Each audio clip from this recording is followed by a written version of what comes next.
নমস্কার, আমি অয়ন্তিকা আর আপনারা এই মুহূর্তে দেখছেন বাস্তব নিউজ। বিস্তারিত খবরটি জানতে সম্পূর্ণ ভিডিওটি দেখুন। ধন্যবাদ।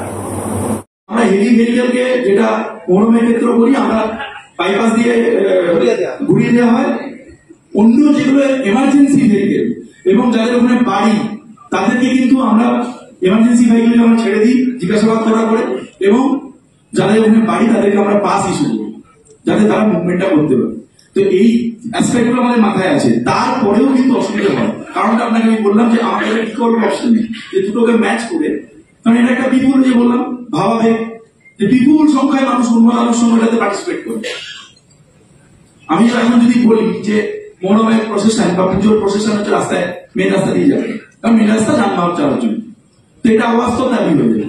এটা যদি মানুষের মধ্যে থেকে উঠে আসে যে আমরা একটা দিক খুলে রাখবো, একটা দিক, তো সেই কথাটা একটু আগে আমরা বললাম যে আমরা তো ভীষণভাবে এটাই চাই, কারণ আমরা তো ঘুরতে বেরোই না, আমরা রাস্তায় থাকি। আমাদের জন্য এর থেকে ভালো কি হতে পারে যে এত আমাদেরকে বিপুল সংখ্যায় যানকে অন্যদিকে ঘোরাতে হয়, আটকাতে হয়। আমরা এই জায়গাগুলো খাই, আপনাদের রাস্তা যদি খালি থাকে, আমাদের বিশ্বাস আছে কিন্তু আপনারা পারলে এটা হবে, এই বিশ্বাস থেকেই কথা বলছে। এটা লোকাল পূজা কমিটির উপর ছেড়ে দিয়ে কিন্তু হবে না। নিশ্চয়ই আমরা আগের ধাপ এগোবো বলি, তো আমরা যেটা বলছি যে কোনো অনুষ্ঠানে আমরা রাস্তার একটা দিক যেন খোলা থাকে। এবং বছরে বৈশাখ মাসে কালী পুজো গুলো হয়, বৈশাখ মাসের প্রথমের দিকে সমস্ত কালী পুজো, কারণ যে মাইক ডিজে রথে কতটুকু বাজে বাজে তো কালী পুজো ফটকা বাজি। আমার গ্রামে একটা মানুষ তো ছেলে মারা গেছে রামনগর থানা এলাকায়, আমারই প্রতিবেশী। এবারে যে কোনো অনুষ্ঠানে ডিজে বক্স সম্পূর্ণরূপে বন্ধ করে দিলেন অ্যাডিশনাল এসপি মিথুন কুমার দেব। আসন্ন রথযাত্রা ও মহরম নিয়ে ডায়মন্ড হারবার পুলিশ জেলার পক্ষ থেকে প্রশাসনিক বৈঠক করা হলো ডায়মন্ড হারবারের রবীন্দ্র ভবনে। সামনেই একদিকে যেমন রয়েছে রথযাত্রা, ঠিক তেমনই রয়েছে মহরমের উৎসব, আর তাকে কেন্দ্র করে যাতে কোনো অপ্রীতিকর ঘটনা না ঘটে সেই কারণেই ডায়মন্ড হারবার পুলিশ জেলার পক্ষ থেকে ডায়মন্ড হারবার রবীন্দ্র ভবনে প্রশাসনিক আধিকারিকদেরকে নিয়ে ও মহরম কমিটি ও রথ উৎসব কমিটির সদস্যদের নিয়ে একটি বৈঠক করেন অ্যাডিশনাল এসপি মিথুন কুমার দেব। এই দিনে এই প্রশাসনিক বৈঠকে উপস্থিত ছিলেন রাজ্যের পরিবহন মন্ত্রী দিলীপ মণ্ডল, একাধিক বিধানসভার বিধায়ক, ডায়মন্ড হারবার এসডিও সহ ডায়মন্ড হারবার পুলিশ জেলার বিভিন্ন থানার আইসিও ও সিরা। মূলত এই দিন ওই বৈঠক থেকে একদিকে যেমন ডিজে বক্সের ওপর পুলিশ প্রশাসনের কড়া নির্দেশিকা দেওয়া হলো, ঠিক তেমনই যাতে পরিবহন ব্যবস্থা রেখে রথ ও মহরম পালন করা যায় সেই বিষয়টিও প্রত্যেকটি উৎসব কমিটির সদস্যদের বার্তা দেওয়া হয়। প্রশাসনের পক্ষ থেকে কড়া বার্তা দেওয়া হয়।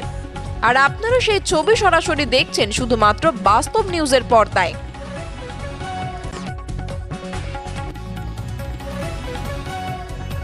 আমাদের যেটা উদ্দেশ্য সবসময় থেকেছে যে ধর্ম নির্বিশেষে যে কোনো উৎসবে সকলের পার্টিসিপেশন থাকবে, কিন্তু কারুর যেন একজনের আনন্দ যেন অন্য কারুর অসুবিধা তৈরি না করে।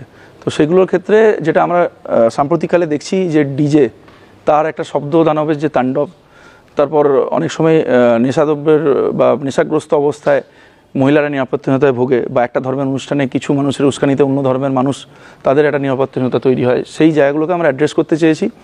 যারা মেন স্টেক হোল্ডার্স তারা প্রত্যেকে বিভিন্ন থানা থেকে এসেছিলেন। তো আমরা আমাদের তরফে কী ধরনের ব্যবস্থা থাকবে সেটা আমরা বিশদ আলোচনা করলাম। তাদের যেগুলো অভাব অভিযোগ সেগুলোকেও আমরা অ্যাড্রেস করার চেষ্টা করলাম, যেগুলো ন্যায্য। এবং আমরা আশা রাখছি যে আগামী দিনে আমাদের কোনো রকম কমিউনাল বা সোশ্যাল টেনশন ছাড়া একটা সার্বিকভাবে সর্বাঙ্গীন আনন্দমুখর উৎসব আমরা পাবো, সেটাই আমাদের মূল লক্ষ্য।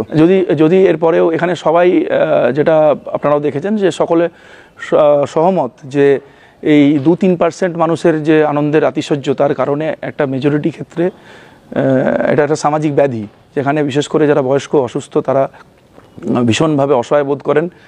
ইভিন একটা বধিরতা, স্থায়ী বধিরতা বাচ্চাদের ক্ষেত্রে, সেগুলোও রিপোর্টেড হয়েছে এবং দিজ আর মেডিকেলি প্রুভড। তো সেক্ষেত্রে এই সোশ্যাল বিনাশটাকে আমরা এই সাপোর্টটা পেয়ে আমরাও অ্যাজ এ টিম এনকারেজড, এবং আমার মনে হয় যে আমরা যেটুকু করতে পেরেছি সেটা এদের শুভবুদ্ধি সম্পন্ন মানুষের সহযোগিতায়।